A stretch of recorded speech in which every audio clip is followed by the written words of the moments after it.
الرحمن الرحیم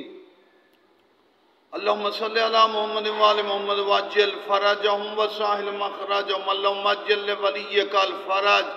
سلسلہ گفتگو سرکار امام زمان علیہ السلام ان کی فوج اور ان کی سپاہ کے حوالے سے ہم نے بڑے کمانڈر اور پرائم منسٹر آف ورلڈ حضرت عیسیٰ علیہ السلام جو وزیر امام ان کا تذکرہ کیا۔ آج ہم امام کے دوسرے کمانڈر ان چیف جناب شعیب بن صالح تمیمی جو قبیلہ بنی تمیم سے ہیں، کتاب ہے حکومت مہدی نجم الدین طبسی مجتہد۔ شعیب بن صالح کے مطلع شیعہ والراح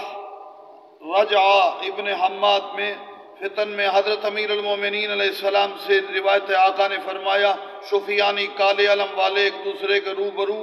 ہوں گے، جبکہ ان کے درمیان ایک بنی ہاشم سفیانی آئے گا نا، تو درمیان میں ان کے درمیان بنی ہاشم کا ایک جوان ہوگا جس کے ہاتھ کی ہتھیلی پر سیاہ نشان ہوگا، لشکر کے آگے آگے قبیلہ بنی تمیم سفیانی ہوگا، اس طرف سے ہاشمی اور شعیب بن صالح تمیمی ہوں گے۔ ممکن ہے کہ کہا جائے شعیب بن صالح امام کے اصحاب میں سے، جیسے کہ ہم نے دوسرے مقامات پر کتابوں میں پڑھا ہے، سرزمین رائے سے شعیب بن صالح نامی جس کے 4 سبز شانے ہوں گے، اچھا محسوس ہوں گے، داڑھی نہ ہونے کے برابر ہوگی، 4000 کا لشکر اس کے ماتحت ہوگا، اور یہ ان کے لباس سفید اور پرچم سیاہ ہوں گے۔ یہ امام زمانہ کی فوج کے مقدمت الجیش پہلا لشکر ہوگا۔ شعیب بن صالح تمیمی پہلے امام زمانہ کے لشکر کا علمدار شعیب بن صالح تمیمی، امام کے لشکر کا پیشرو کمانڈر، آگے چلنے والا شعیب بن صالح تمیمی ہے۔ ایک اور روایت کے مطابق ابن طاؤس وغیرہ سے، اور قبیلہ بنی تمیم سے چھوٹی داڑھی والا خراسان سفید پوش اور سیاہ کمر بند والے سپاہی چلیں گے۔ خراسان سے امام کی فوج محمد ابن حنفیہ فرما رہے ہیں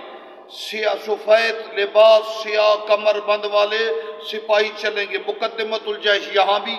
شعیب بن صالح تمیمی کے بارے میں ہے کہ جو بنی قبیلہ بنی تمیم سے ہوگا، یہ لوگ سفیانی کو شکست دے کر بھاگنے پر مجبور کریں گے۔ اس سے پہلے ناقابل شکست سفیانی ہوگا، لیکن شعیب بن صالح تمیمی، اور ایک روایت میں نے اور بھی پڑھی ہے، وہ ہے سرکار سید حسن ان دونوں کے لشکروں سے ٹکراؤ کے بعد مقام استخر دروازہ شیراز پر